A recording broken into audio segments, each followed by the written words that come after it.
안녕하세요, 단순입니다. 오늘은 훗날 시골에서의 미니멀 라이프를 꿈꾸는 분들을 위한 영상입니다. 시골에서 미니멀 라이프로 살아보고자 마음을 먹고 기존에 있던 집을 철거하면서 이곳에 있던 모든 짐들을 처분했습니다.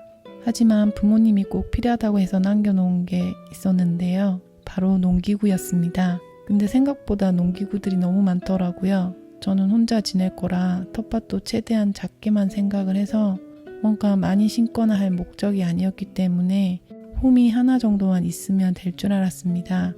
그래서 부모님한테도 농기구도 웬만한 건 다 버리자고 했고요. 그랬더니 펄쩍 뛰시더라고요. 그렇게 옥신각신 하다가 지금까지 오게 되었는데요. 여기 1년 정도 지내다 보니까 불필요한 것도 있지만 기본적인 농사를 위해서 꼭 필요한 게 있더라고요. 그래서 오늘 그걸 한번 정리해 봤습니다. 오늘 영상은 농사의 농자도 모르는 분들을 위한 것이니 농사 경험이 많으신 분들은 그냥 스킵하셔도 됩니다. 먼저 어느 정도 갖춰진, 그러니까 텃밭이 정비가 되어 있고 작은 시골집을 구입한 분들을 기준으로 한번 추천을 해보겠습니다. 장화는 농사를 할 때 꼭 있어야 하는 필수 아이템입니다. 구입을 할 때는 한 사이즈 정도 큰 걸 구입하는 게 좋고요. 생각보다 일할 때 화장실을 가거나 집안에 뭔가를 가지러 갈 일이 많기 때문에 장화를 신고 벗고 해야 할 때가 많습니다. 너무 타이트한 걸 고르면 신고 벗을 때 불편하기 때문에 한 사이즈 정도 큰 걸 사는 게 좋습니다. 그리고 절대 헌터 부츠는 사지 마세요. 무겁고 신고 벗기 힘들고 그 부츠는 그냥 락페 같은 데 갈 때 신는 부츠입니다. 핀테레스트의 이미지 보고 저도 혹해서 샀었는데 결국은 떠나보냈습니다. 작업용 장갑은 일을 할 때 손을 보호해주기 때문에 꼭 필요합니다. 한번 살 때 많이 구입해도 좋습니다. 일을 많이 하는 계절엔 생각보다 잘 닳더라고요. 이렇게 고무 같은 게 코팅이 된 걸 사는 게 좋고요. 땅에 물기가 많거나 할 때는 이런 처리가 된 장갑이 더 좋고 스마트폰 조작도 되더라고요. 자외선 차단을 위한 모자입니다. 제가 영상에서 이런 밀짚 모자를 많이 쓰고 나오는데요. 이건 제가 영상을 찍을 때 얼굴 가리려고 쓰고 나오는 모자이고 일할 때는 부적합한 모자입니다. 왜냐하면 바람이 조금만 불어도 챙이 넓어서 바람 저항을 많이 받다 보니까 모자가 잘 벗겨집니다. 그러니까 모자는 저희 엄마가 쓰는 모자처럼 바람에 날리지 않는 모자가 좋습니다. 시골의 어르신들이 일할 때 입는 스타일이 다 비슷한 이유를 일을 해보니까 알겠더라고요. 농사용 작업 방석은 쪼그려 일하는 농사의 특성상 관절에 무리가 오기 쉽기 때문에 오랜 시간 일을 할 경우엔 꼭 착용을 하는 게 좋습니다. 대부분 몸을 숙이고 일을 하기 때문에 높이가 너무 높은 건 오히려 불편합니다. 높이가 높은 건 고추용 농사에만 유용합니다. 고추 농사만 지을 게 아니라면 너무 높지 않은 걸 구입하는 게 좋습니다. 근데 생각보다 잘 안 하게 되는 것 중에 하나이기도 합니다. 호미는 땅을 파고 뭔가를 심고 잡초도 제거하고 다양한 역할을 하는 농사 필수템입니다. 외국인들도 써보면 반하는 아이템으로 아마존에서 한국산 호미의 인기가 엄청나다고 합니다.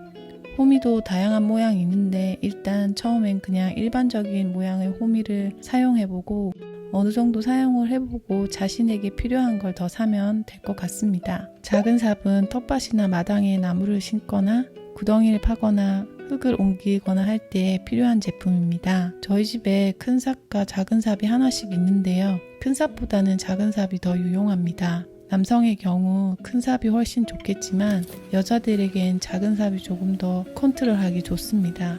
호스 같은 경우에 식물에 물을 주거나 마당을 청소하거나 할 때 필요하기 때문에 자신의 대지나 텃밭의 크기를 감안해서 길이에 맞는 호스를 구입하는 게 좋습니다. 그러면 따로 물뿌리개를 사용할 필요가 없고요. 텃밭이 아주 작으면 물뿌리개만으로도 가능하지만 어느 정도 규모가 있는 경우에 물을 주는 것도 상당한 노동력이 필요합니다.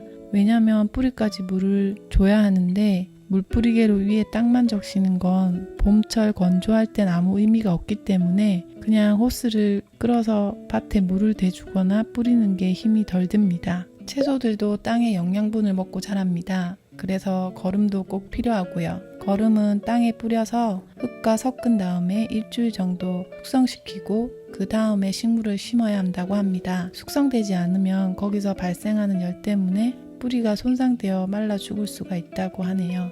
고추나 토마토, 가지 같은 식물을 위한 식물 지지대도 필요합니다. 키가 크는 식물들이 쓰러지지 않고 곱게 자라는 역할을 합니다. 그리고 식물과 지지대를 연결해주는 끈도 필요한데요. 저는 주로 막끈을 사용합니다. 막끈은 사두면 여러모로 활용도가 높은 것 같아요. 그래서 앞으로 끈은 다 이걸로 대체하려고 합니다. 이제 추가되는 것들은 텃밭을 새롭게 만들거나 아니면 텃밭의 규모가 조금 커질 경우에 필요한 것들입니다.